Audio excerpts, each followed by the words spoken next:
Okay, so I believe we're ready to get started. So first of all, thank you all to join us. We have about 300 participants today from, I'm going to say, pretty much every continent. There was one guy registered in Australia. I don't know if he's here today, but he did register. So we have registrations from every continent at this stage. And we are here for Leonard's demo day. So just to get started, short introduction about Leonard.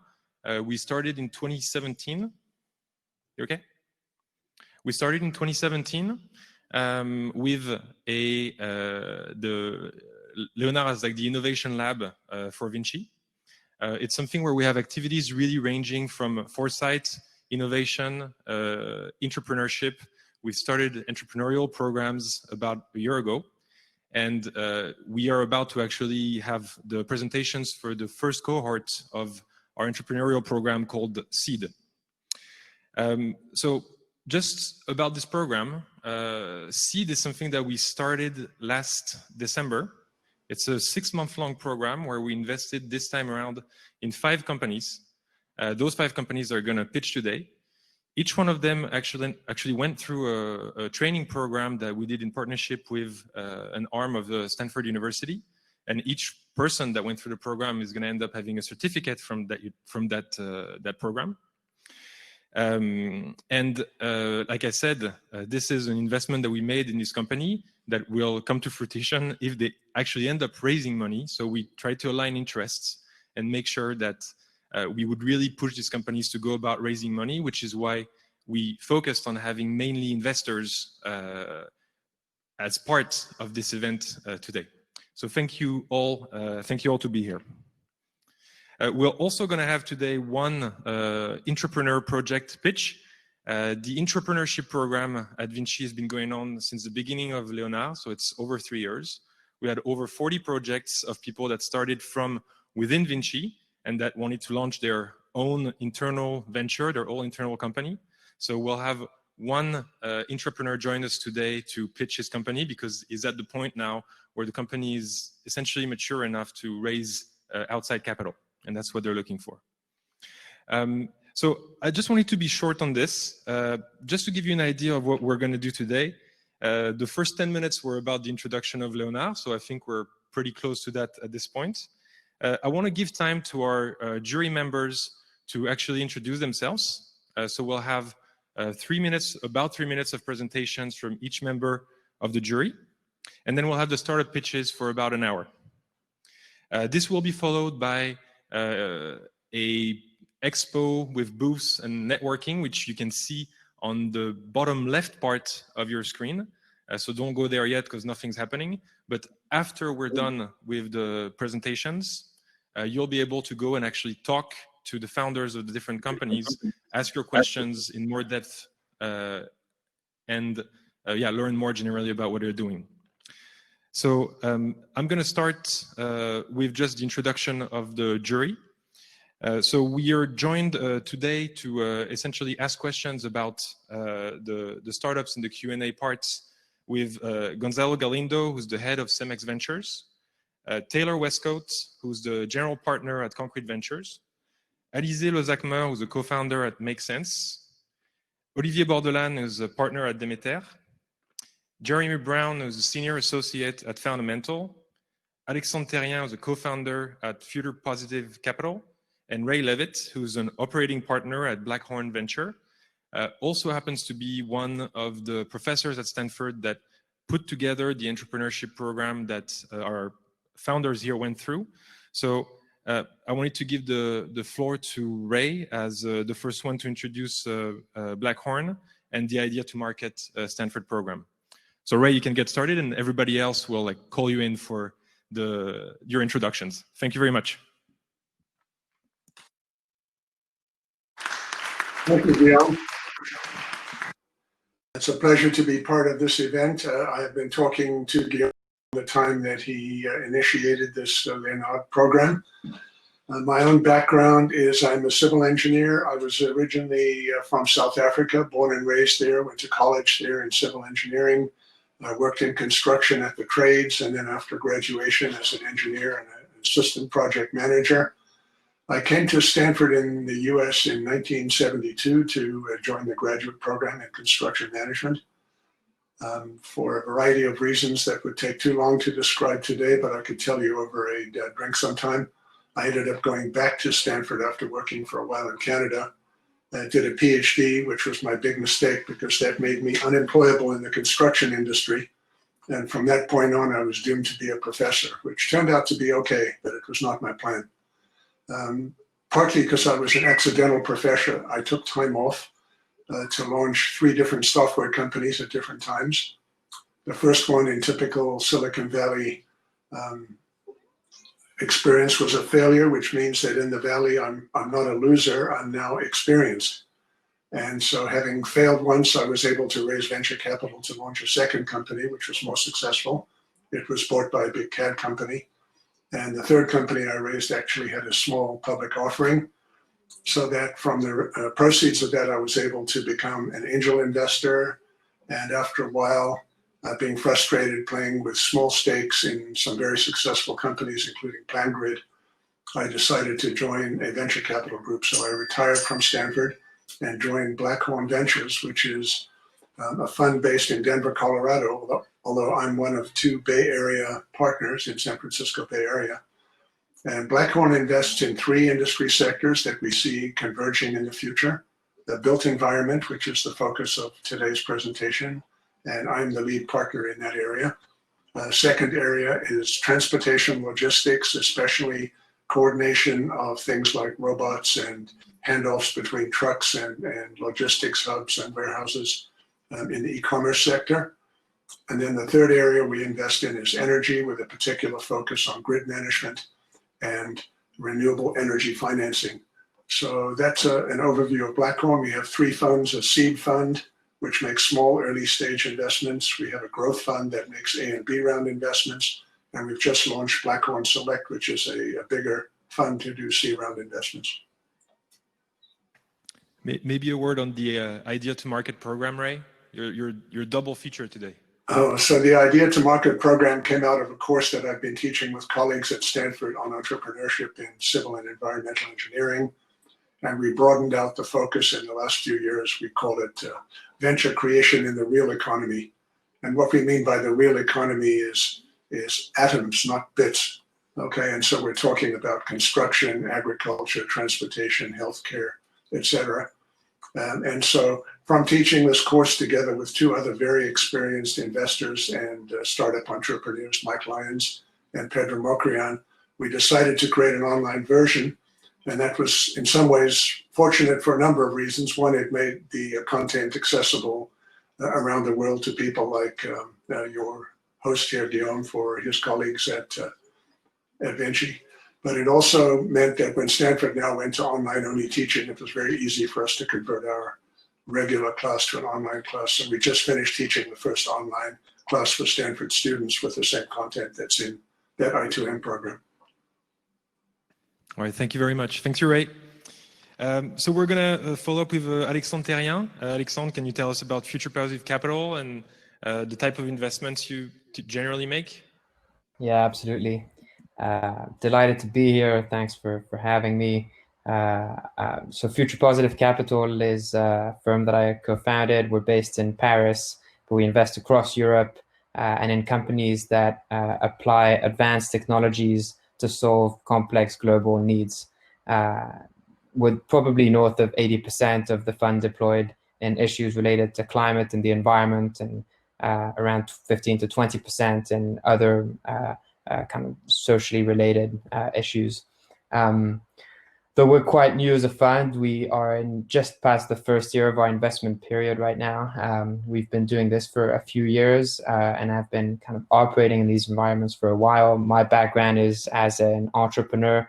I started my career partnering with a biomedical engineer, a professor from Harvard, where I studied to build companies at frontiers of science and design that were always quite future-oriented, mostly in the food and biotech space, and have stayed quite close to kind of tech and innovation since then. My co-founder, Sophia, comes from the venture world, was at Index Ventures before, and we've brought those two worlds together in Future Positive.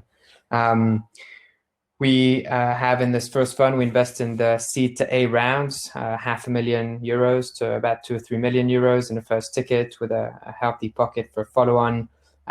We have 5 companies in the portfolio so far, only 3 are announced.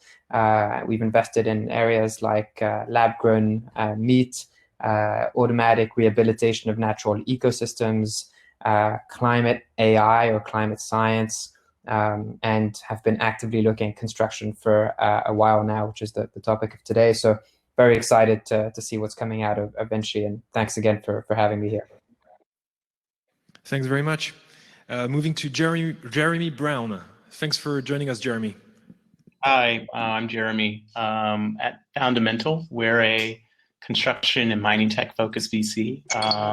Majority of our team members are based in Europe, in Berlin. We also have 2 satellite offices in San Francisco. Our geographic focus is global, so North America, Europe, and South and Southeast Asia, as well as Australia, and have a portfolio that's pretty well balanced between those 3 regions. We are late seed to Series B investors, currently investing out of 2 funds, and check sizes are usually up to €2.5 million for first money in.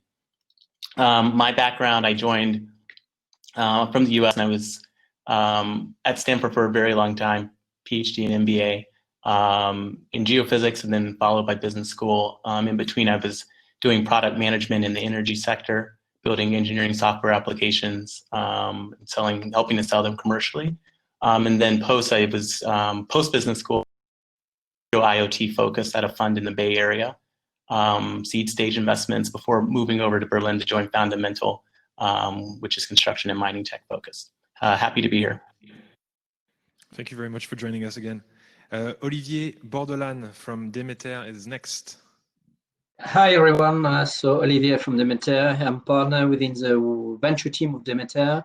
So Demeter is an active VC in the domains of energy and environment. So we are focusing mainly on stuff around smart cities, mobility, agriculture, clean tech globally. We do have 1 billion under management currently across 3 different activities. Infrastructures funding, so we are financing projects of deployment of infrastructures. We have growth capital funds, and also we do have seed funds, and I'm in charge of seed funds. Currently, we have about 70 companies in our portfolio. Since the beginning, we have financed about 150 companies, mostly focused in Europe. So we are not investing in US, we're not investing in Israel.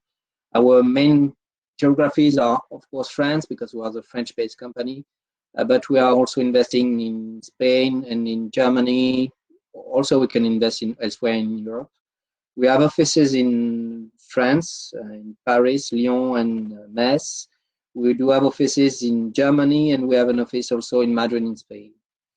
On a personal background, I do have a PhD in material science. I've had activities in big groups in energy domains. I was in charge of innovation activities and new business development. And also I do have an entrepreneur background, because I've been a startup in the field of hydrogen storage in a startup which has been financed by some VC in Scotland. And unfortunately, it was we had some problems with the startups, but it's a good experience, and that I can take benefit from it in order to be a VC since 7 years from now. So happy to see the new pitch and this area, and very thanks to Nancy for the invitation. Well, thank you again to be here. Alizé Lezacmer is the co-founder at Make Sense, and she's also joining us today. Alizé, can you say a few words? Everyone, really happy to be part of this jury. So my name is Alizé. I'm a co-founder of Make Sense.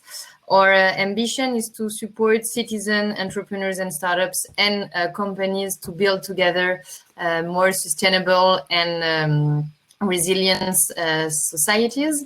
And so in this regard, we have an incubator and an investment fund to finance early stage social and environmental projects and startups. And we are also working with VanO employees to make them develop new activities and new projects on environmental topics. Very happy to be discovering the startups today. Thanks for joining us. Taylor Westcoat is the general partner at Concrete Ventures in London, and he's also joining us today as part of this jury. Hi, thanks very much for having me. So Concrete is a sort of combination venture capital deployment and very closely with large real estate partners like VanO, JLL, Starwood Capital Group, Clifford Chance law firm, to help them understand what's happening in the early stage sector and to understand from them where the key challenges are in the space. We've invested in 14 companies so far, mostly seed Series A, covering kind of every aspect of the built environment, anything from IoT to construction tech to retail pop-ups, and we're pretty much interested in every sector. In particular, anything focused on creating impacts in the commercial real estate space. We've done less in residential, but residential multifamily we've done, or financing we've done. So very excited about certainly all the decks that I've had a chance to look at today, and the wins for us are where we're able to create relationships with our large partners in industrial, retail, legal, insurance, construction, and so that we can see those startups succeed. My personal background is I'm a painter originally. I started doing interface design out of art school. My entire career has been in building digital businesses, from many startups, some very successful, most very much not, and also larger businesses like eBay and AOL.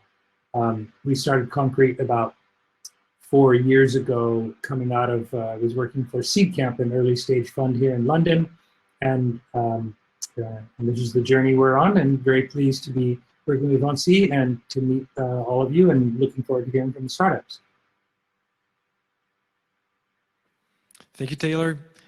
Last member of our jury, I don't know if he managed to join us, Gonzalo Galindo. Okay, so he's joining us later. Great. All right, so thank you very much for joining us again. Remember to keep your microphones on mute when you're not speaking. And we're going to jump right into the pitches. That's why I assume most of you guys are here. So I'm going to welcome Karim with Build2B. Build2B is the first platform for freelancers in the construction industry. So on that note, please give a warm welcome to Karim. Yeah. So.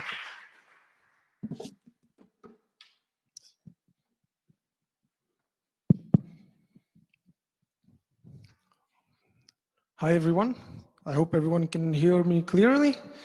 Thank you very much for your attendance. I'm Karim, and I'm the co-founder of Build2B.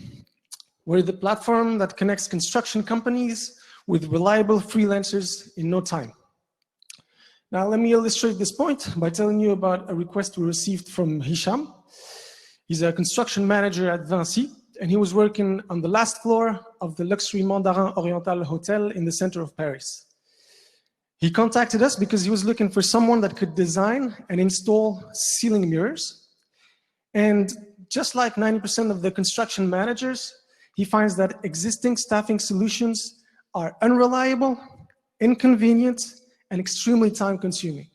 And by time-consuming, we're talking an hour and a half a day, which is almost a day a week, which is huge, huge time loss.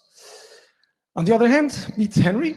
He's a construction freelancer, and he specializes in designing and installing this kind of ceiling mirrors. Now, Henry, just like 80% of other freelancers, has already had payment issues in the past that he couldn't deal with. He has no professional insurance, just like 30% of other construction freelancers, And most importantly, he depends on one client only, just like 20% of other freelancers, which is a huge diversification risk. Off the record, on the picture, they're not smiling, but trust me, they were extremely happy to meet each other. The reason why Hisham came to us is because he knew we were going to answer his request with precision, speed, and reliability. Now, precision and speed come from the fact that we gather a quantity of information from our freelancers when we onboard them, and that we structure it in the right way. Reliability comes from the fact that when we onboard our freelancers, we verify online their professional documents. If they don't have an insurance, they can get a professional insurance online through our partners. And we also give them a score based on professional referrals and on the ratings of the past missions that they went through on our platform. On the other hand, Henry would have never come to us had we asked him to pay a monthly subscription fee.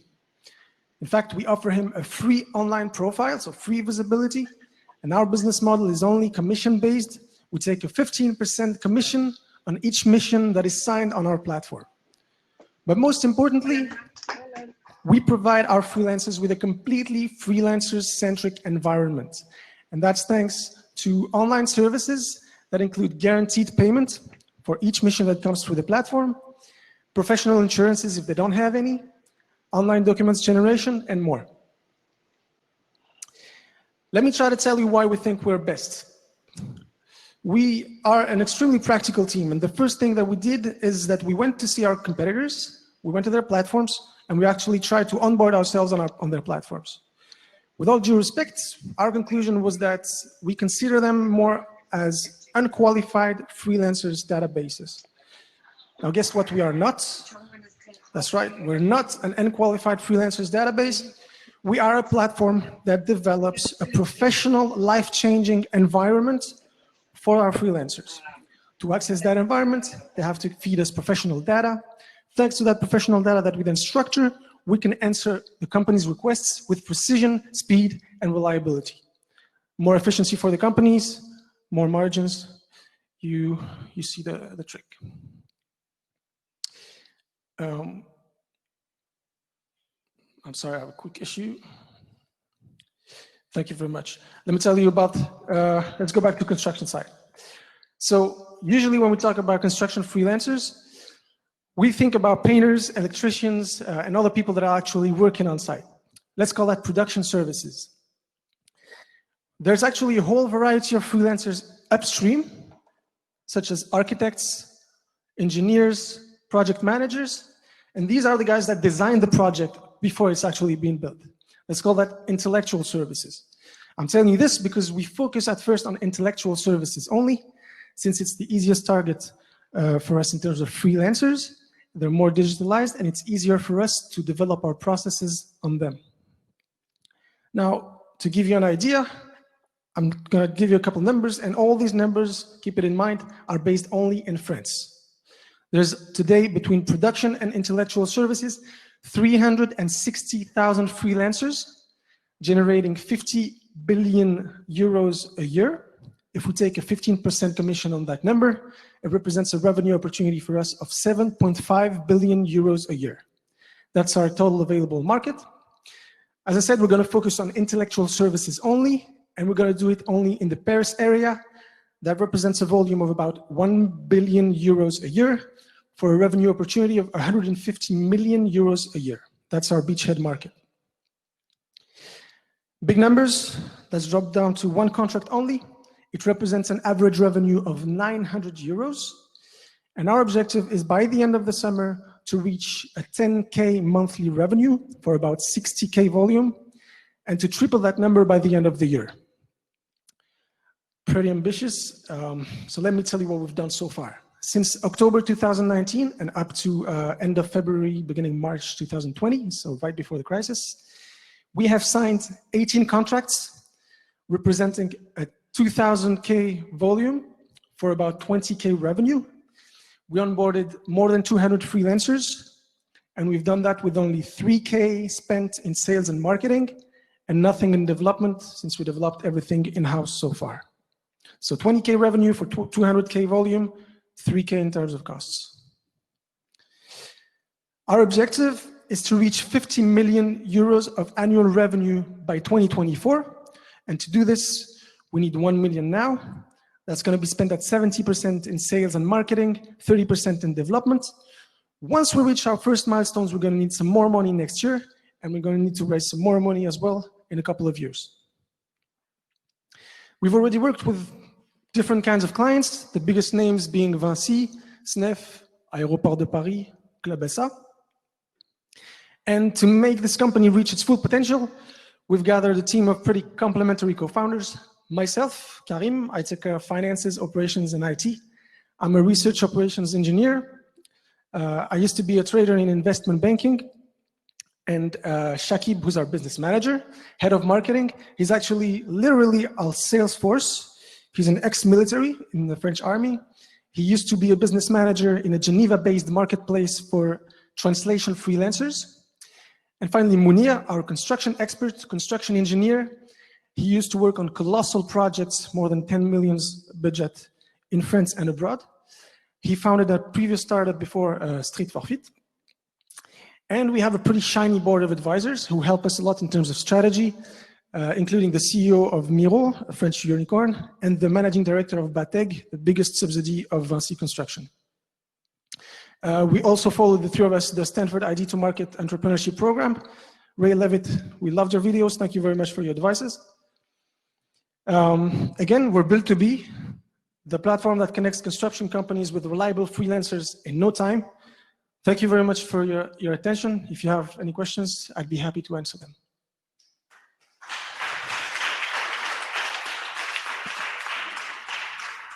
All right, it's time for questions from our jury now. So you guys go ahead. We don't really have a way to prioritize you, so just jump in. Hi, so great presentation. Clearly the market opportunity for construction-related staffing is huge. And having spent some time in marketplace businesses myself, eBay and the like, it's clear your understanding of how to build both sides of it is quite strong.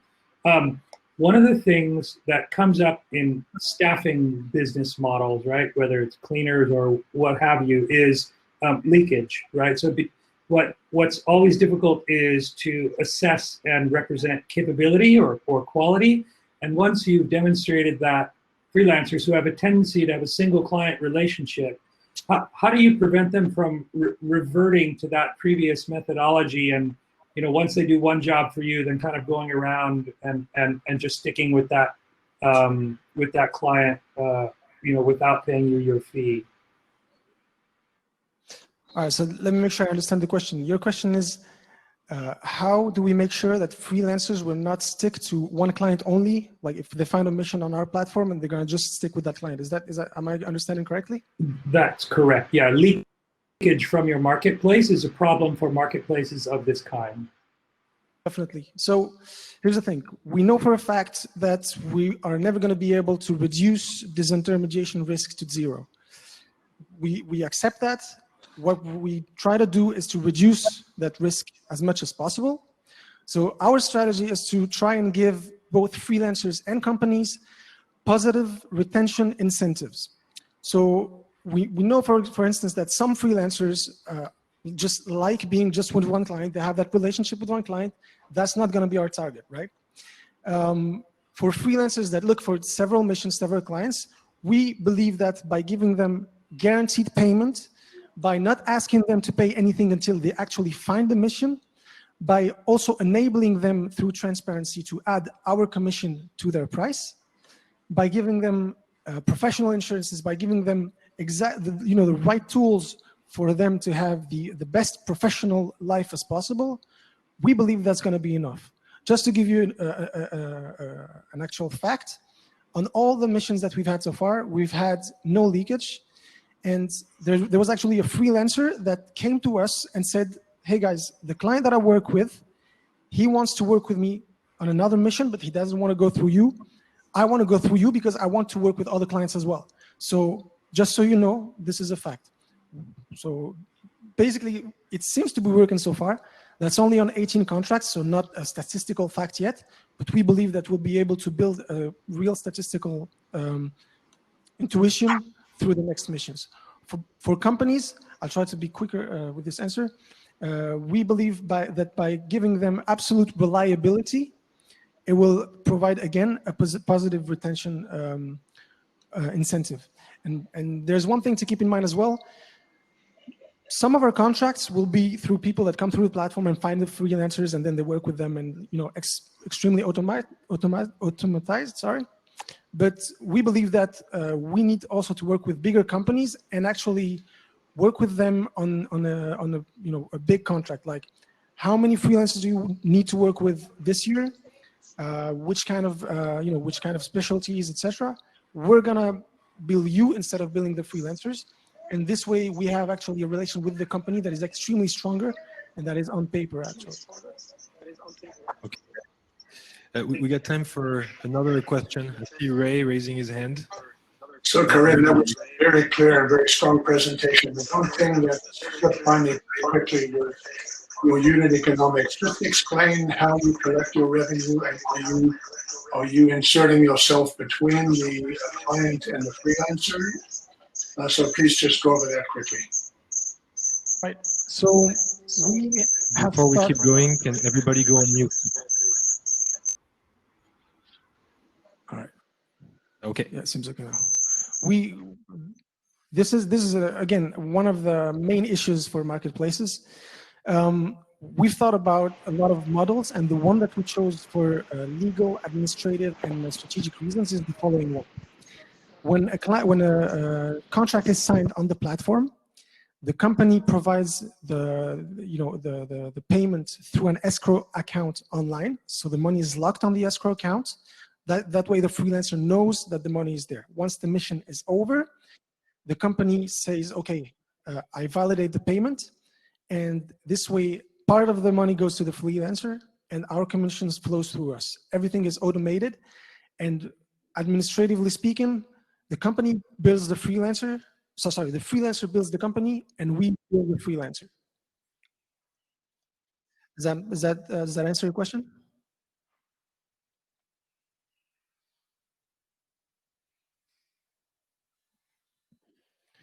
Okay, I don't know if we can hear you, Ray. Maybe you're maybe you're still on mute, Ray. One other quick follow-up. In building a marketplace like this, it's often the case that what you want mutual ratings. You want freelancers to rate companies and companies to rate freelancers, sort of like Amazon does or other people do. Are you planning to have a rating system, or the client to give a judgment at the end of an assignment about this freelancer that then stays with their reputation on your platform? Definitely. Actually, we capitalize on that for scoring the freelancers. So we score the freelancers on two things. The first one is when they onboard when they're onboarded on our platform, we give them a score based on past professional referrals. That's done only once. And then the next ratings come from each mission that goes through the platform. As you said, the company has to give a rating to the freelancer's work. And this is a public rating, and then people are going to be able to choose their freelancers depending on that rating. We're actually working on how to make that rating as objective as possible, how to make it skill related. So depending on each type of freelancer and each type of mission. But to answer your question in one word, yes. And we're going to have to cut it here. I hope that was convincing. So please thank our Karim here with VanO. And we're going to move on. We're going to move on to EP Tender. EP Tender is a battery as a service solution for the future of electric mobility. Jean-Baptiste here will tell you a whole lot more about it. So please give a warm welcome to Jean-Baptiste. Thank you. Thank you very much. So my name is Jean-Baptiste Segar. I'm the founder of EP Tender. And what we do is to enable mass market adoption of electric vehicles. We minimize the costs, we minimize carbon footprints, and we optimize the use of natural resources. Now, the problem, which is very classic and well known with electric vehicles, is to both allow traveling with peace of mind and to have a car which is affordable. So if you take the Renault Zoe, for example, this car is great, is affordable, but you can't really travel long distances with such car. or at least it's not convenient. If you take the Audi e-tron on the right-hand side, very expensive car, you can travel long distances, but not affordable, and very high carbon footprint. So none of those two cars is suitable. And you have an over-constraint problem. So, I mean, you can have either one solution or the other, but you cannot mix two in one car. Our solution is to better use batteries. And so it's batteries as a service. It consists of a 60 kilowatt hour power bank, which is mounted on a trailer and is rented on demand. It has no payload impact. You pay per use. And it's very seamless to use and to drive, as the tender, the trailer, we call it a tender, is self-pairing with the car, so you remain behind the wheel, and within 2 minutes you add 60 kilowatt hours to your car. And I will not have time to show the videos, but they are available in the presentation. It is self-steering when backing, so there is no jackknifing of the trailer behind the car when you back the car. And it is equivalent to 1.8 megawatt net charging power when you attach 60 kilowatt hours or you swap 60 kilowatt hours within 2 minutes. And the tenders, of course, are stationary sometimes, and they provide great services. So they provide storage in the grid, and you enhance the share of renewables in the grid thanks to that. The value proposition, if you take Paris to Bordeaux trip, 600 kilometers, and you achieve this with a 50 kilowatt hour EV. So with EP Tender, you pay 90 euros to achieve that trip, and the trip takes 6 hours and 15 minutes. Now, if you do fast charging on IONET network, the cost is slightly less, 72 euro, but the trip takes 2 hours and 25 minutes more. So the break-even value of time of this trip is 7.5 euro per hour. Now, will you pay that? So we have taken 4 million trips, and through a micro-simulation approach, these trips were made by 350,000 individuals over a year. And we've assessed whether each and every trip would choose to use an EP Tender or do fast charging. So the answer is, if the trip is less than 200 kilometers, no one, of course, uses an EP Tender. Now, if the trip is, for example, 400 kilometers, and you have a private trip for holiday going or something like that, 50 to 60% of the users will have a preference for using an EP Tender. And if it's professional usage, value of time is higher, then you go up to 90%. So very significant, and the longer the trip, the more people will use EP Tender. The market opportunity is huge. We talk about the global EV market. So 1 billion cars in the world. If you assume that one day, say 2040, half of them will be electric. You take off the pure urban cars, which never travel long distances, no need for EP Tender. And then you suppress also the premium cars, which are expensive but have long range. They don't need EP Tender. So remains 2/3 of the market. And this is our eligible market. So if we take Europe, for example, in 2025, the addressable market for us is 325 million per annum. And our target at that time is, for example, 3% market share. So huge market, and we don't need significant market share to make it a very viable business. To solve the problem, always two solutions, brute force or finesse. So again, we take a large car with a large battery, 82,000 euro. Now you take a Zoe, 30,000 euro, and on demand, you can add 60 kilowatt hour battery. So you reach 110 kilowatt hour instead of 95 for the expensive car. And the charging speed, we've seen it is 1.8 megawatt against 100 kilowatt charging power for the large car, 18 times better, with a seamless user experience. And we are covered by an international patent for the self-steering when backing. In 2021, we'll do the engineering and the manufacturing of 50 kilowatt hour tenders, and we'll do the homologation, etc. And we have engineering partners, which list you have here. It includes Northvolt, by the way, the very large European battery maker. In 2022, we deploy these tenders through field tests. And we do this with partners like Enedis, which is the French electricity grid, Vinci Autoroute, and a number of other companies, plus private individuals. So we'll have around 50 users, which will allow us to push this to the market, measure and validate user acceptance. In 2023, this having been done, the EP Tender Hitch will become a factory option for companies like Renault and PSA who are supporting us.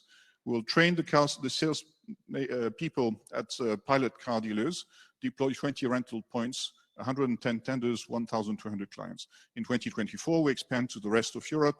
And at that time, we hope to have a Volkswagen Group as a partner, and we'll address something like 11,000 clients. In terms of financial projections, obviously, the field tests, we are not making money. In 2023, we are still loss-making. 2024 in France, we have a positive net operating income. And in 2025, we start being profitable in France. From 2029, we have positive cash flow in that country. And then we invest progressively into the other countries. So obviously, to address the global car market, will require significant funding, 800 million by 2029. In terms of equity, we target 286. And you see that the first 3 years require 10 million. We have applied to EIC Accelerator, which will de-risk the project. And then once the project is less risky, we'll raise 20 million and then 50, 60 over the next years. And from 2030, we don't need money anymore because we have cash flow positive at that time.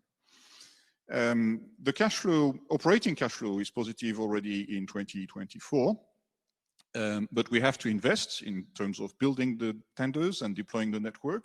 So the net cash flow is positive from 2030. Our team is made out of 6 engineers, and we have a very strong advisory board. For example, Bertrand Largy is a former expert leader powertrain and battery, so he's the mastermind of the Zoe and Kangoo vehicles at VanO. Philippe Chin was head of quality at Tesla, and he was also the project manager of the Audi e-tron. And Gilles Vanneguer is a former head of homologations at PSA. Our mission, to conclude, is to do more range and renewables with less cost, carbon impact, raw materials, and travel time. Thank you very much. All right. Thanks, Jean-Baptiste. It's time for questions now. So I do have one. Olivier. One. Please. Thanks. Thanks for the presentation. I do have a question. What are the arguments when people say that you are in competition with the fact that batteries are going to improve in their capacities and so in the storage and so the range of the vehicles, and the fact also that you have some alternatives such as range extenders, and Renault has shown that it works. So what are the arguments you have? Yes.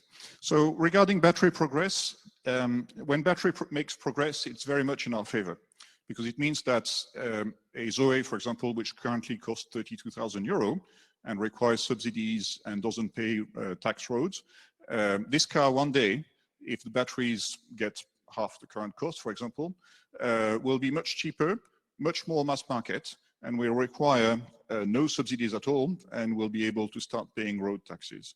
Now, the tenders themselves will be cheaper. Now, the question is, does it make sense to carry 100 kilowatt hour in the battery?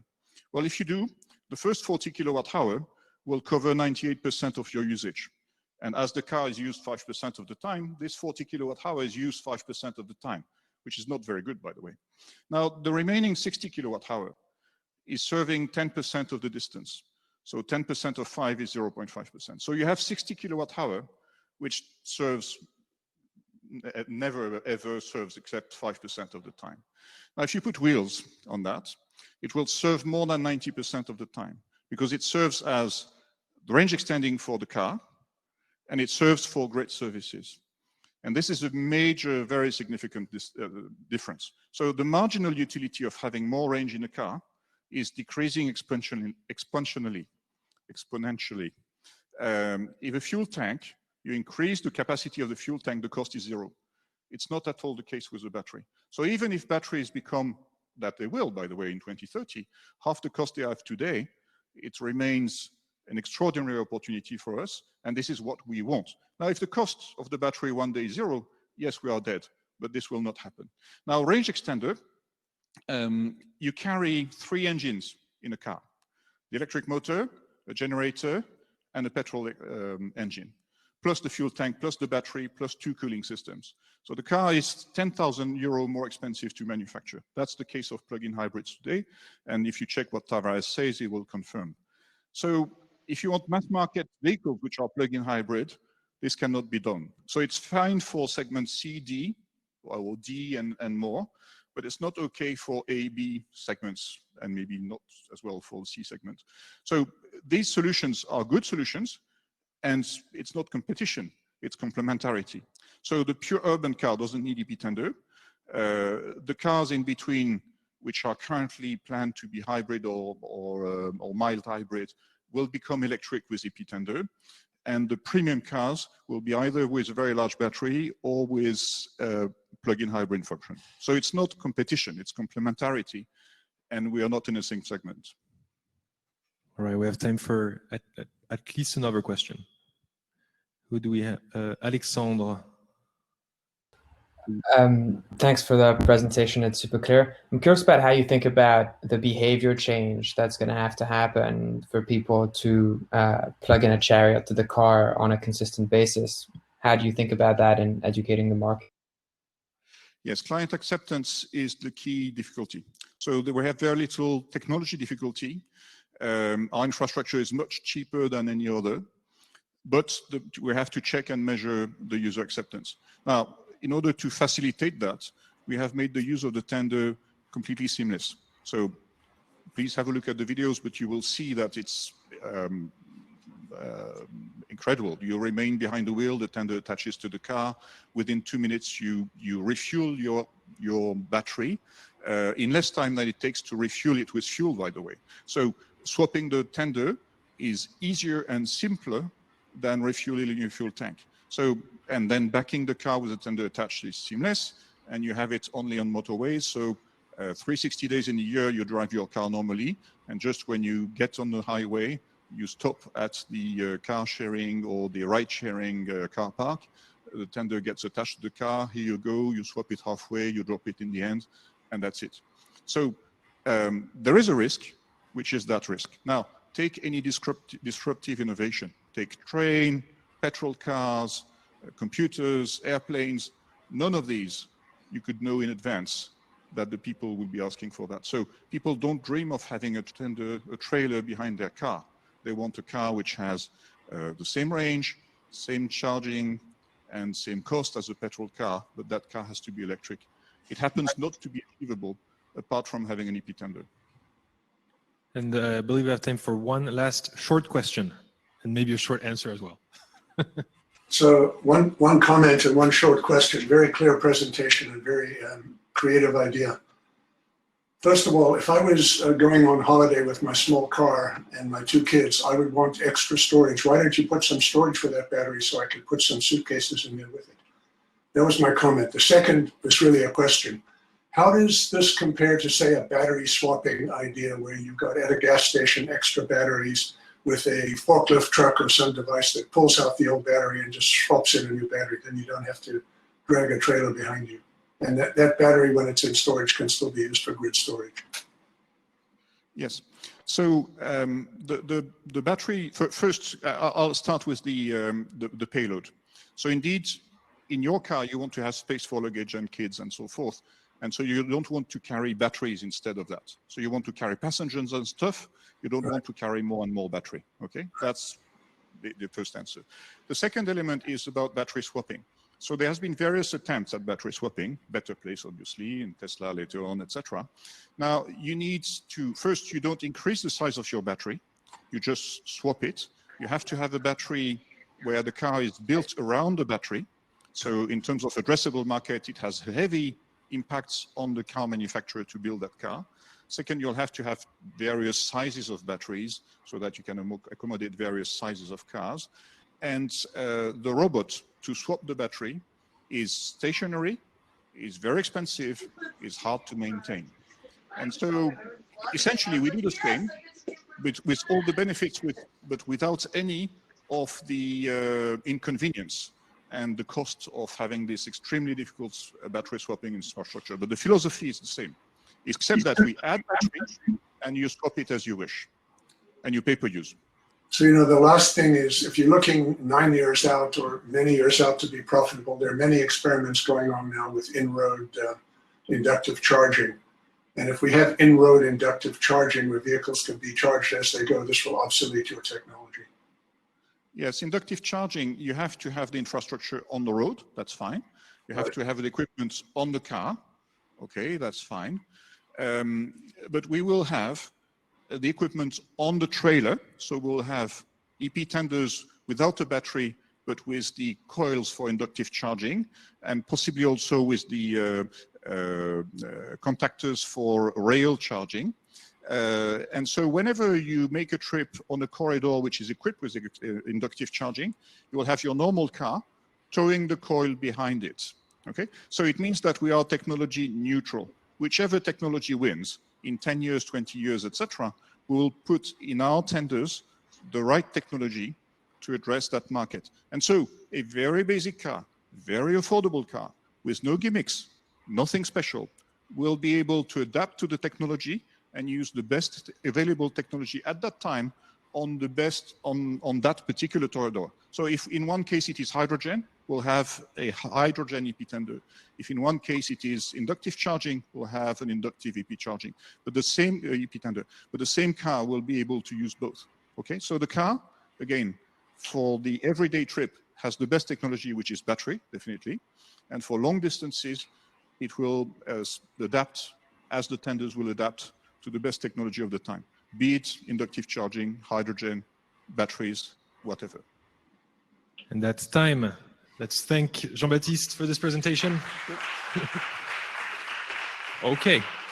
I'd like to welcome Olivier now to the stage. Olivier is the founder of a company called Inergeen. Inergeen's main product is called Cubeen. It's a fully reusable and dispatchable modular construction solution designed for the circular economy.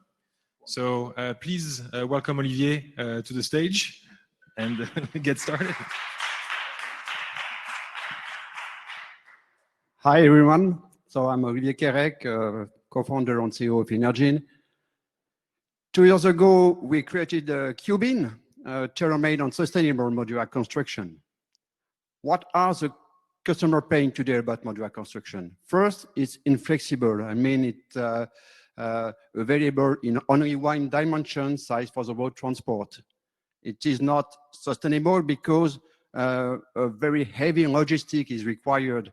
Big crane, too many trucks. You can put only one module per trucks, and sometimes it's not always very nice. That's why Inergeen invented Cubeen, which allows whatever dimension and configurations the customer needs. To be concrete, you can see on this slide a Cubeen project, which consists to build between two existing buildings, 200 square meters showroom, and this is only 3 days. That with Cubeen. Cubeen is also an agile and sustainable construction. The main innovation is its dismountable concept, which allows both a flexible and large dimension while being easily transportable in its box.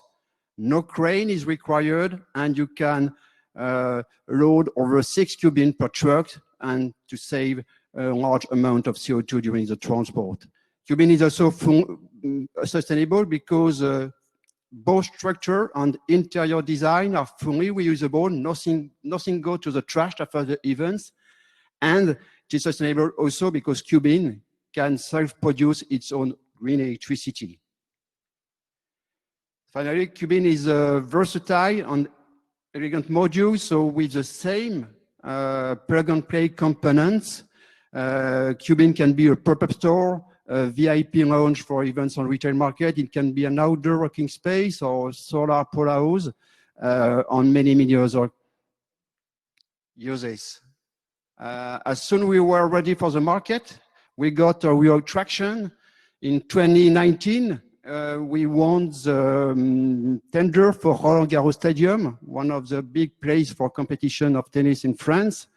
To build the pop-up store at the heart of the stadium. It was a big commercial success in terms of merchandising. And in 2020, Roland Garros ordered us 18 new Cubeens to build up the prestigious sponsor village, which have to be mounted and dismounted every year out of the tournament.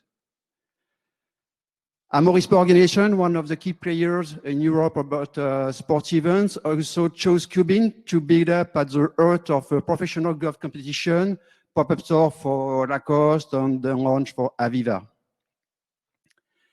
Last but not least, we are very happy and proud to announce a great achievement on company market.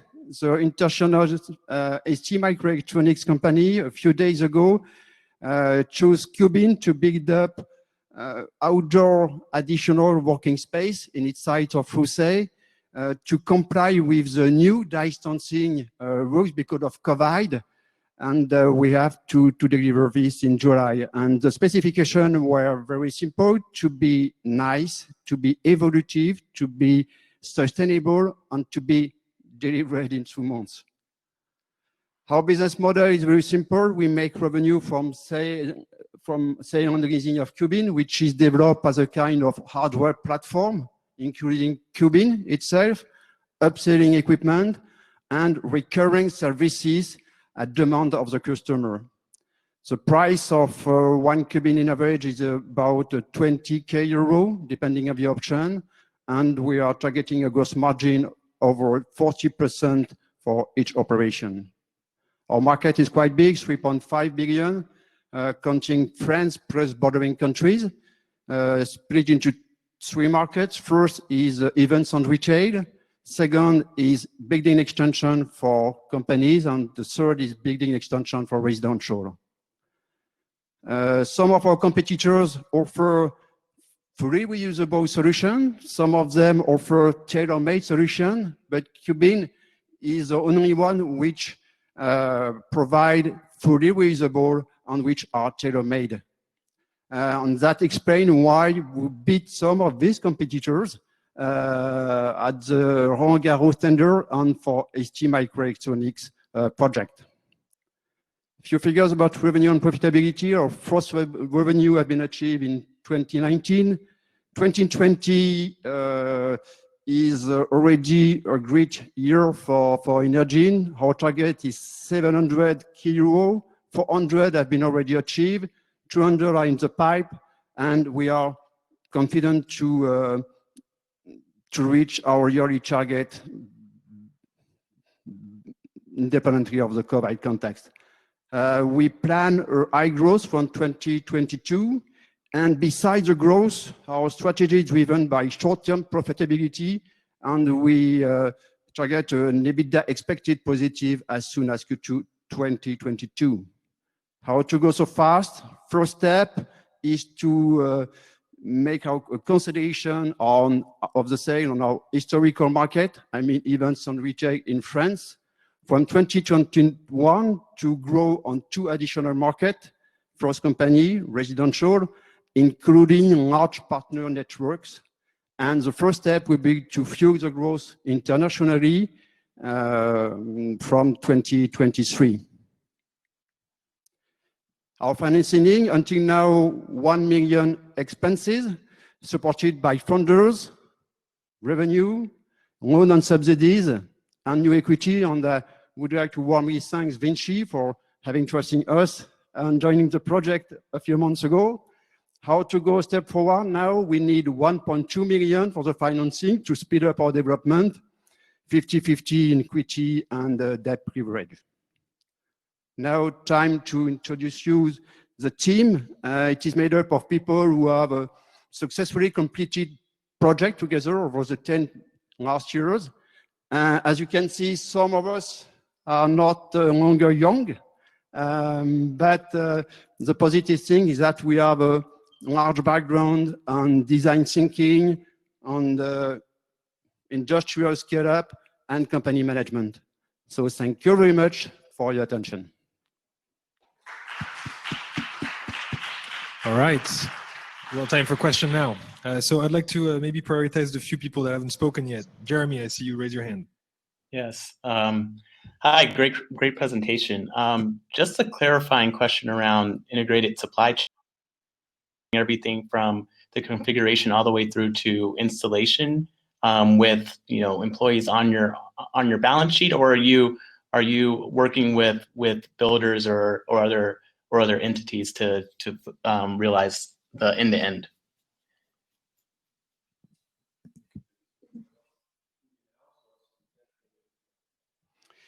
So the model is to use only prefabricated material components.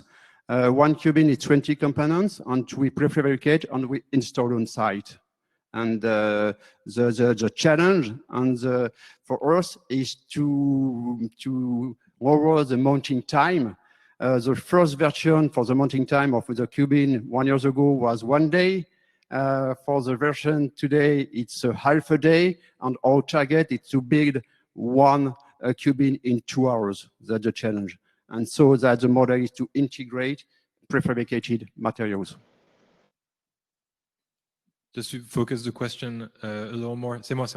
Just to focus the question a little more, like on your balance sheet, like you don't do the assembly yourself. You work with like third-party partners that manufacture all the parts, and you're the integrator for that at this stage. Yes, we are for the manufacturer. We are fabless in terms of manufacturing. We are integrated components, but what we have to do, and that's why for the next step, is to have a fab to make the integration of the component and to check the quality control between delivery. So we have partnership to provide the components, but we want to make the integration by ourselves to be sure that we have zero defect and to target operation excellence. You understand how market is a premium market, and so if the deal is to deliver and to install in 2 days, we have to be sure to do that, and that's why we have to check the quality control, or we need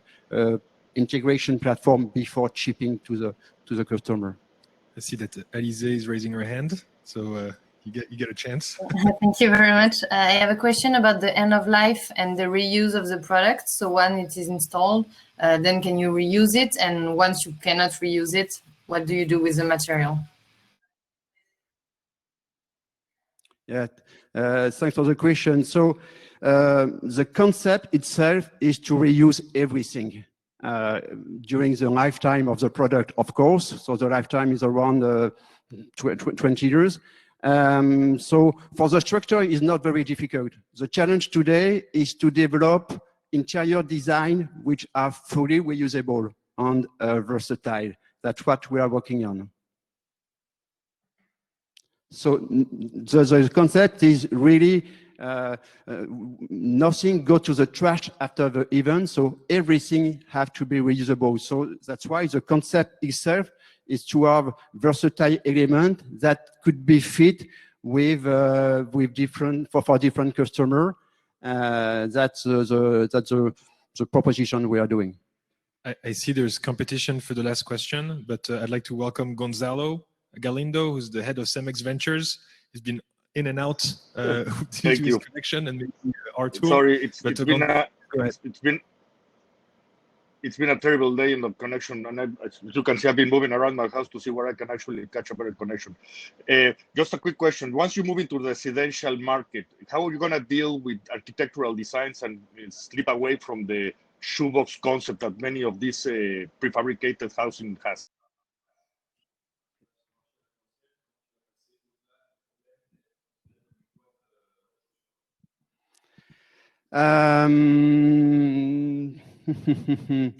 So the differentiation, you understand the differentiation is coming from the design.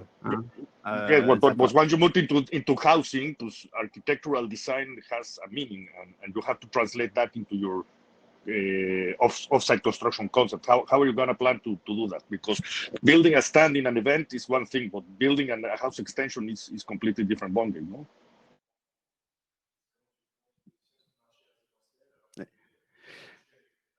Yeah.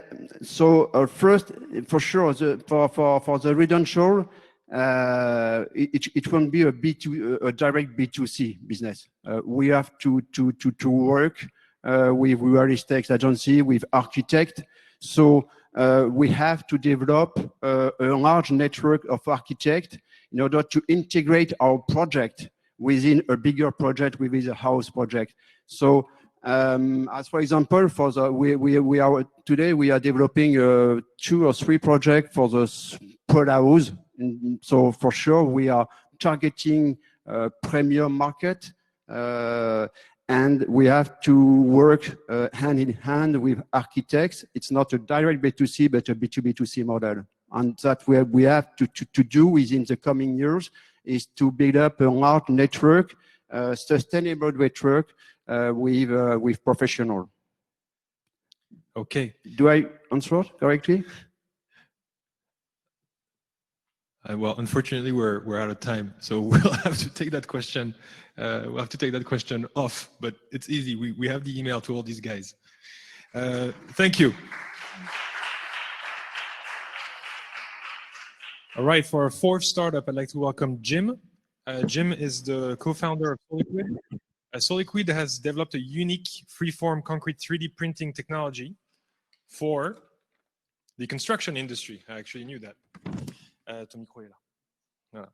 Please welcome Jim to the stage.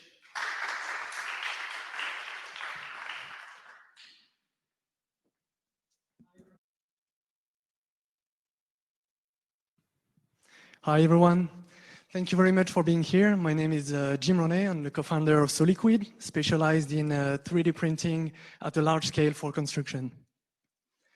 So let me start with 3 bullet points that drove our project from the beginning. Buildings are getting more and more complex. Construction demands too much resources, and sand extraction is at the top of that list. Productivity stagnation is a reality in construction. So existing construction manufacturing processes try to adapt to that shift, but are facing feasibility and adaptability issues, leading to cost and line increase, resource efficiency issues, leading to difficulties to adapt to norms and regulations. So we are Soliquid, and we are making possible optimized prefabrication of freeform systems for construction in no time. We have 3 main goals for construction: bringing 10 times more constructive flexibility, 10 times less material use, and 10 times faster manufacturing processes. So let me explain you how we want to achieve this. So we started with the development of our patented hardware, which is a 3D printing solution that allows you to print concrete in suspension within a gel matrix, as if you were drawing in 3D, basically. And the main advantage of this process is that you can print whatever intricate system you have in no time and without the use of any support. We combine that with a seamless workflow, with a software approach, mainly based on computational design and parametric design, that allowed us to automate the whole process from the design of the piece to its delivery as a final concrete product. And that's what allowed us to create unique concrete systems in no time. So the market we want to penetrate is the one of 3D printing in construction that's going to grow fast in the next decade. Keeping in mind that alternatives and competition so far are not able to provide solution for custom prefabrication of concrete elements in construction. Our added value in that field will be our 3 main points: efficiency, related to resource saving, because we'll prevent the use of any formwork and molds; optimization, related to productivity gain, as we'll be able to automate most of the complex tasks of this process; and finally, performance, related to project control, because optimizing concrete elements for construction will be a way to reduce carbon emissions for construction. Related to application interactions, we've identified 2 main verticals so far. The first one is the prefabrication of structural and freeform systems for construction. So we've just started a project with a German university, which consists in the production of a bridge with our process, and will allow us to demonstrate the relevance of our approach for construction. The second one is the biomimetic eco-engineered solution and its prefabrication.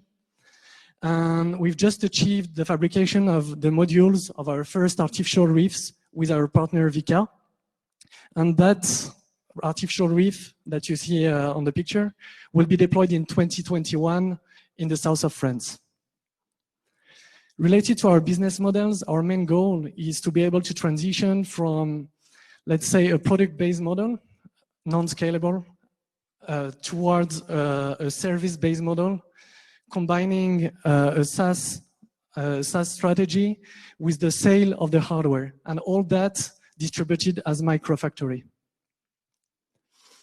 Our strategy and our roadmap for the next 4 years is aligned with that aspect. So we'll start with the objective of the seed fundraise will be to start developing the pilot project for our prefabrication and construction, and to keep at the same time all the work we've been doing on automation and optimization of our process. And by 2022, the idea of the Series A fundraise will be to start the industrialization of that process that is mandatory to fulfill the business strategy we have planned. The use of funds that can be made out of various steps will be mainly focused on keeping the work we have been doing on market de-risking. So being able to prove that we can mass produce artificial reef, start the work we have been doing on pilot project for prefabrication and construction, and adding to that a strong focus on regulation and certifications.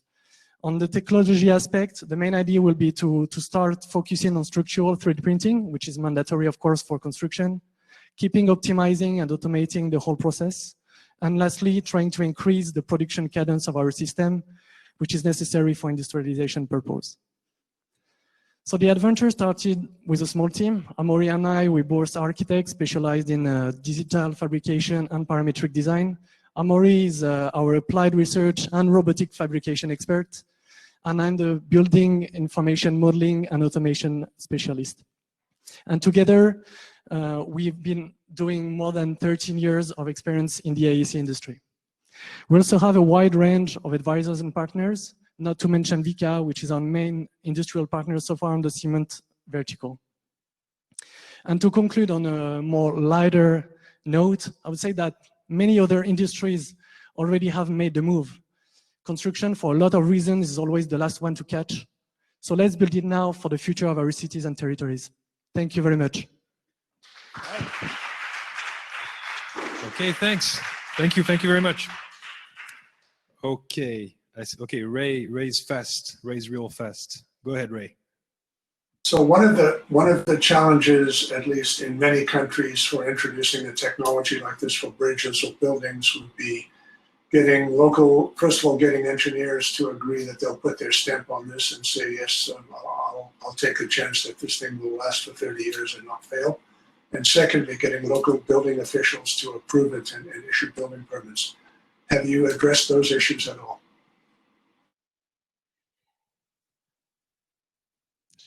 Sorry.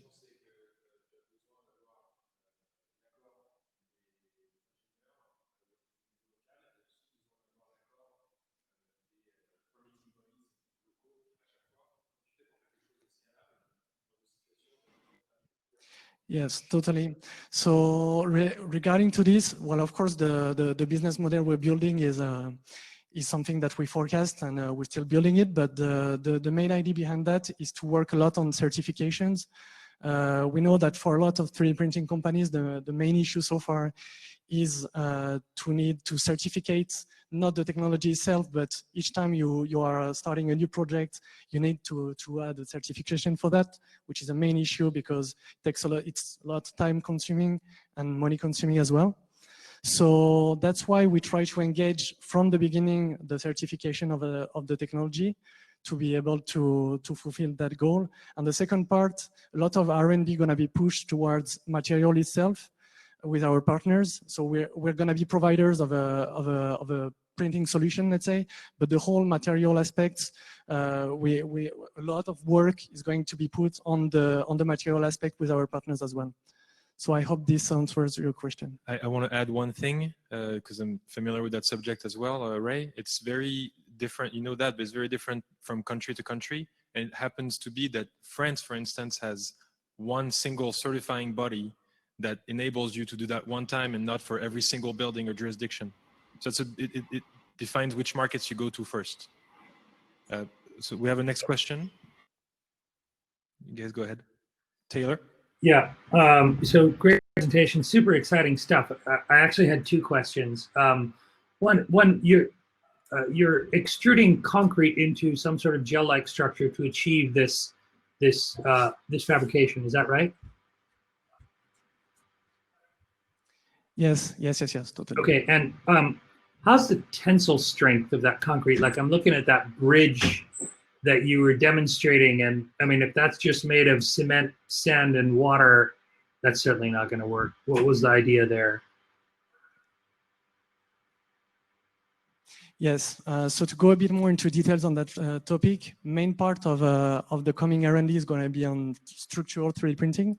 So for now, we're using high performance concrete to be able to print that small sections and be able to be structural as well. But a main part of the challenge is going to be co-extrusion, the ability to integrate metal as a reinforcement, as a rebar while printing. And that's a main part of the coming work on the R&D on that. And it's the example you show on the bridge. The technology, the strategy, sorry, is going to be slightly different. We're going to be using pre-pressed concrete for that. So the structural aspect will be coming from the print itself, but also from the metal cables that are associated with it. Got it. Okay. And sorry, can I ask the other one, Guillaume, or do you need to move on? Go ahead. Oh, so yeah, I guess I've met a couple of startups that do something they call cellular fabrication, where instead what they're doing is extruding plastic, little things that create the shape and are really more akin to building a form that you would then fill with, whatever materials. How do you see yourselves relative to something like Branch US or AI Build in the UK? Yeah, well, it's what Branch is doing is really inspiring, and I mean that's part of the Amaury and I, we're both architects, so that's really part of the initial dream, to be able to print whatever you want.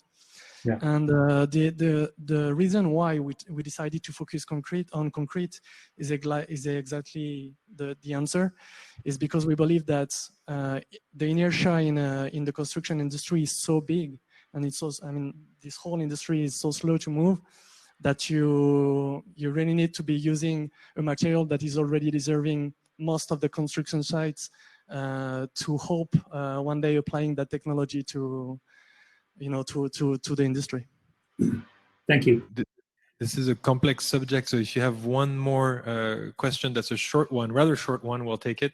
But otherwise, we're going to have to move on. Is there anyone? Okay, too slow. All right. Well, thank you, Jim. Thank you very much. You can meet up with Jim in the expo part of it in the booth right after. Okay, we're now going to welcome Hugues. Hugues is the founder of VanO, and VanO is an on-demand van service for mid-sized cities.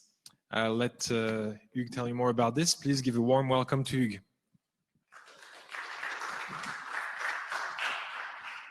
Hello, I am Hugues Hansen, and I am going to explain to you how and why to not have a car in a medium city is not a problem anymore. And first, a little example.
Jessica is not alone, unfortunately.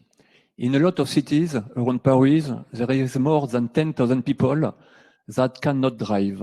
They cannot drive because they don't have enough money to have as many cars in the house as people, as adults in the family. As a consequence, 40% of people that use the suburban train say that they have already refused a job offer or a training because of mobility problem. It's a huge social impact. And for people that can drive, it's not better. In the agglomeration, half the rides are less than 3 kilometers or 1.8 miles. So it means that it creates traffic jams with a huge impact on pollution and CO2 emission. VanO is going to fix that by offering an on-demand van service dedicated to a ton. It's like an Uber pool services from the first to the last train for a price of less than €2 per ride.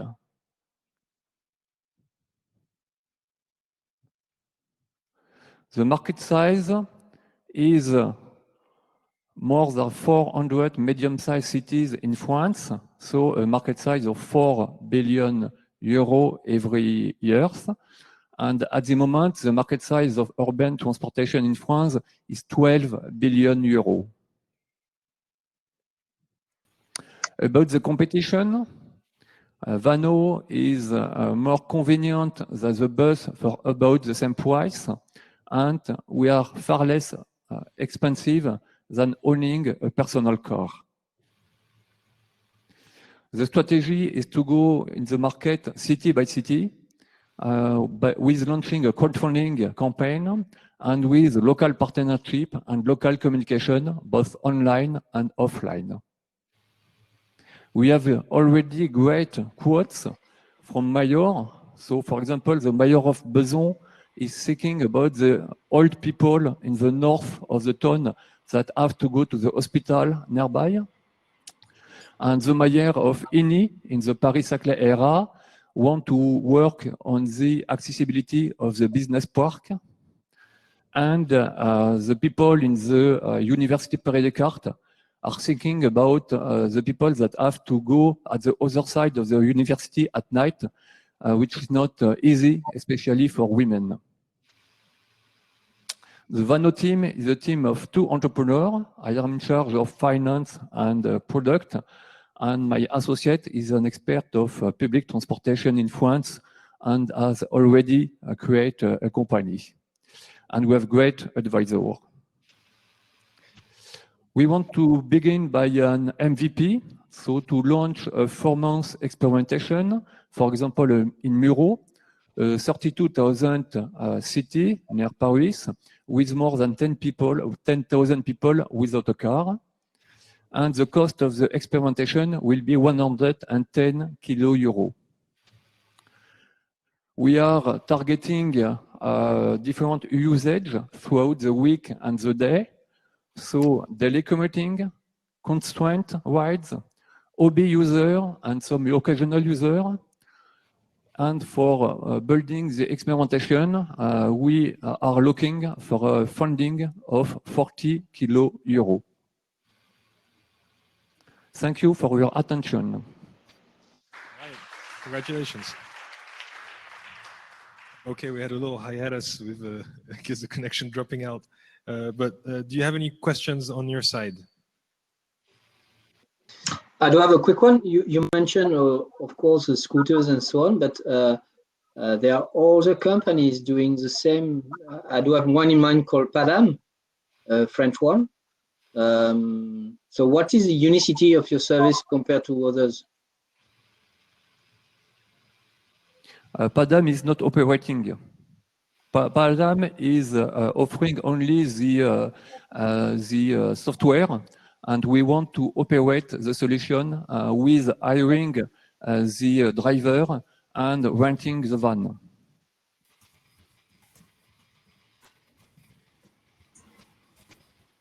So how is this different than the kind of paratransit that is set up by many governments? Local bus company, which is maybe either a public or a private company that offers this flexible van pool type accommodation for elderly people or taking people to medical appointments, etc. And the most of the case, when the service is set up by a local bus operation, he does not want to make a competition with his own bus services. So this kind of operation is running in rural cities, not in medium cities. So in cities with less than 10,000 people. And often the opening hours is very narrow, so it's only the afternoon, for example. And often in Paris or around Paris, we have got predefined stops. For the VanO case, we want to have almost door-to-door services.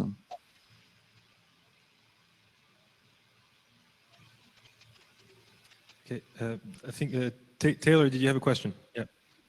So is this on demand or is this kind of scheduled services?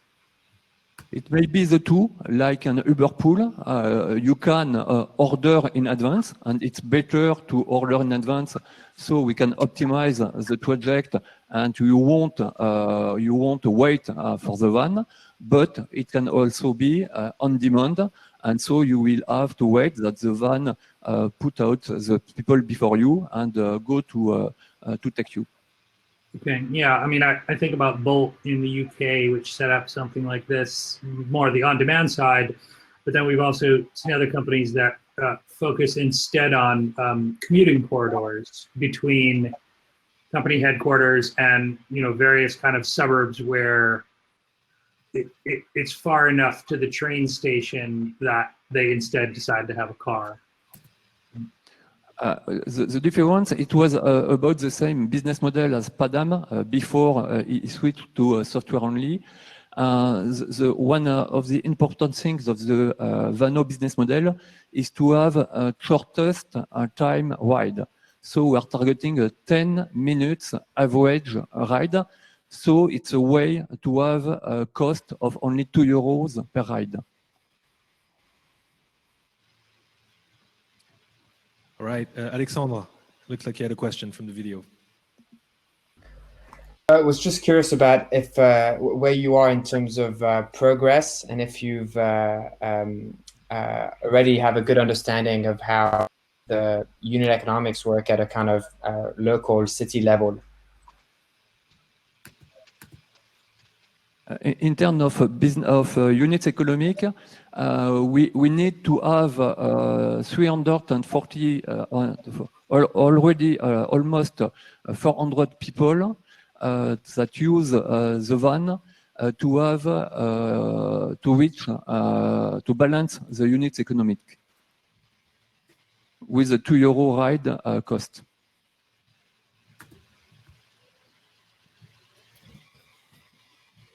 Have you looked at Citymapper launched a van in London last year that was practically door-to-door as well on given routes though? Have you looked at their model? They ended up closing it down, but maybe looking at some of the stuff that you can learn from their experience there? Yes, I've seen that Citymapper launched this experimentation last year. And we are targeting cities not like inside Paris or inside London, but the suburb at the beginning and after the medium cities in the countryside. Because what I know is that the density of public transportation is less good outside Paris or outside London versus inside Paris or inside London. So it's why we want to launch in the third of crown around Paris or London or elsewhere. Okay, I guess with that, it's going to be about time. So let's thank Hugues for this performance. Thank you very much. And we're actually now going to welcome Jérôme. Jérôme is the ideator of Waste Marketplace and now the charge of this company. Waste Marketplace is an online waste management platform designed for the construction industry. Jérôme will be our last presentation, and he actually happens to be the only entrepreneur that is presenting today, because like I said, it's getting to the point where essentially the company has grown enough so that they're interested in outside funding. So Jérôme, I see you on the screen. Jérôme's joining us from Lyon. Please welcome Jérôme. I guess you can hear him. All right, welcome Jérôme. Hello. Hello from Lyon. Do you hear me?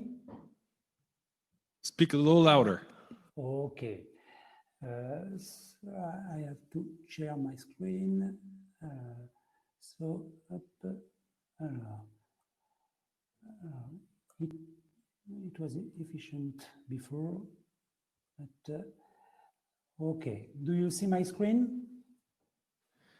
Yes, just put it in full screen and then we'll be good. Okay, it's okay? Yes, go ahead. Okay. Hello from Lyon. My name is Jérôme de Tomasi and I'm the CEO of Waste Marketplace. And today I'm going to talk to you about the construction site waste management in France. Why? Because it's a market that has been operating pretty much the same way for about 30 years. Waste producers are looking for simplicity above everything else. And for this reason, they call on a single collector to take care of everything. Waste disposal company provides the dumpster, collects it, and then treats the waste it contains. Indeed, this does provide the purpose, it's simple. However, the simplicity does have some drawbacks. In fact, as a waste producer, I'm dealing with a non-specialist who collects and treats all kinds of waste, and it isn't itself a specialist. Therefore, the cost is not optimized. Then, once the subcontractor drops off the dumpster, it's the boss. It decides when he comes to pick it up. The service that results from this sometimes becomes bad, especially in large cities. Moreover, if I want to have access to my data, I'll have to rely on my provider software, which is usually not free, or I will have to draw up my own report, which is a waste of time. And finally, there is a lack of traceability, which illustrates the opacity of this market. A waste service producer makes money if it treats the waste. This means that it will tend to use its own treatment facilities, which aren't always the most suitable for each waste. Thus, by choosing the treatment method, some providers don't use the full potential of waste recovery. To realize these shortcomings, we have created Waste Marketplace. What is Waste Marketplace? We are general waste contractor. This means if you have a site that produces waste, then we'll find the best solution for each waste around your location. What's the best solution? It's value for money ratio. Quality is waste recovery rate by using the right partners in the right place. Waste sector is a local one. In most cases, beyond 30 kilometers, waste transport is not cost and environment efficient. So we rely on a network of local waste service providers in order to create the ideal offer for each customer's need. We put everything all together to create a single offer in order for our customers to have one contract, one invoice, one interlocutor, and one waste reporting. We will now watch a small demonstration of our app to show you how it works. It's really easy to use. Today, most of our customers are either construction or industrial site manager, and they are pro of this app. They often say it's so easy they don't want to go back in time. You can choose your waste, you choose the kind of dumpster you want, your time, and then 4 clicks to ask for your dumpster movement. Each day, you can choose when you do it with their mobile, on PC, Mac. This is an Apply Web. And you access on all administrative pieces of our subcontractors, and you have a report by 1 click, and you can extract all your data because this is your data. Thanks to this simplicity, we're working on over 100 sites mainly in the east side of France, because we started our activity in Lyon. And 1.5 years ago, we have today more than 1,000 dumpster movement per month for 2,000 tons of waste. Regarding the customers' feedback, they say that we are less expensive. By the efficiency of application, our customers save money and time. Moreover, concerning the ecological impact, the choice of the right partner for each type of waste has allowed Waste Marketplace in 2019 to have an overall waste recovery rate of 81% in our first year of business, knowing that the actual average rate less is less than 60%. Of course, for our customers, this is a marketing asset. And this is for everyone on the interest in Waste Marketplace. Clients can assume their responsibility by following their waste for each dumpster. Waste producers have time and money. And of course, for our waste service provider, we are bringing them business. Finally, all the data is centralized in one place. Thank you for your attention. All right, thank you very much. Okay, question time. Who do we have first? Alexandre jumped in. Jeremy second. I see Jeremy. We've been talking about this topic, so I'm not surprised. Super interesting. Thanks for the presentation. How do you actually identify the recyclability for each material? So how do you first get the materials onto the platform? Do you have to wait for the customers to actually upload them, or is there a way to